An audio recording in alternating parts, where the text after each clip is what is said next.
কোটা বিরোধী আন্দোলন ও পরবর্তীতে ছাত্র জনতার গণ অভ্যুত্থানকে কেন্দ্র করে আইন-শৃঙ্খলা বাহিনী ও ছাত্র আওয়ামী লীগের সঙ্গে সংঘর্ষে প্রায় ১,০০০-এর বেশি মানুষের প্রাণহানি হয়েছে বলে জানিয়েছে হিউম্যান রাইটস সাপোর্ট সোসাইটি।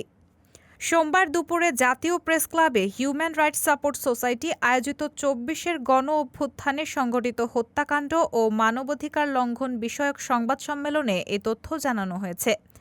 প্রশিক্ষণ বিশ্লেষণ করে দেখা গেছে, এসব হত্যাকাণ্ডে নিহতদের মধ্যে ৬৯%ই ৩০ বছরের কম বয়সী। এদের মধ্যে ১৮%ই ১৮ বছরের কম বয়সী শিশু, বাকি ৫১% নিহত ৩০ বছরের কম বয়সী তরুণ যুবক। এই হত্যাকাণ্ডে নিহতদের প্রায় ৭০%ই গুলিবিদ্ধ হয়ে প্রাণ হারিয়েছেন। এইচআরএসএস থেকে জানানো হয়েছে, ১২টি জাতীয় দৈনিক, এইচআরএসএস-এর তথ্য অনুসন্ধানী ইউনিট ও সারা দেশ থেকে স্বেচ্ছাসেবকদের পাঠানো তথ্য বিশ্লেষণ করে এই জরিপ প্রতিবেদন তৈরি করা হয়েছে।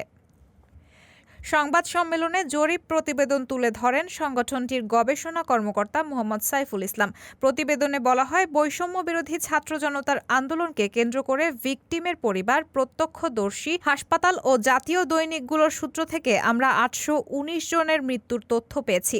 এর মধ্যে ৬৩০ জনের নাম জানা গেলেও ১৮৯ জনের নাম জানা সম্ভব হয়নি। এছাড়াও আমরা গণমাধ্যম, হাসপাতাল ও বিভিন্ন মাধ্যম থেকে যে সকল বিশ্বাসযোগ্য তথ্য পাচ্ছি তার উপর ভিত্তি করে আমরা বলতে পারি যে নিহতদের সংখ্যা কমপক্ষে সহস্রাধিক।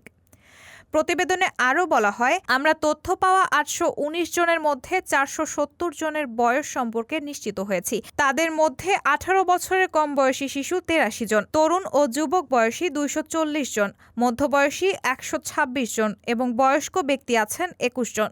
তবে আশঙ্কার বিষয় হলো, নিহতদের মধ্যে যাদের বয়স জানা গেছে তাদের মধ্যে ৬৯%ই বয়স ৩০-এর কম। সংবাদ সম্মেলনে বলা হয়, শেখ হাসিনা দেশ থেকে যাওয়ার পর সারা দেশে ৫ শতাধিক থানা, ফাঁড়ি ও সরকারি স্থাপনায় হামলা, ভাঙচুর ও অগ্নিসংযোগের ঘটনা ঘটেছে। এছাড়াও কমপক্ষে ৮ শতাধিক ঘরবাড়ি, যানবাহন ও ব্যবসা প্রতিষ্ঠানে হামলা, ভাঙচুর, অগ্নিসংযোগ ও লুটপাটের ঘটনা ঘটেছে।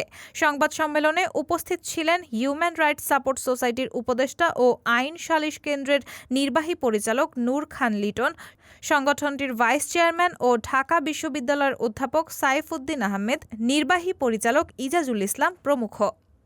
রায়হানা মুন, সবার কথা।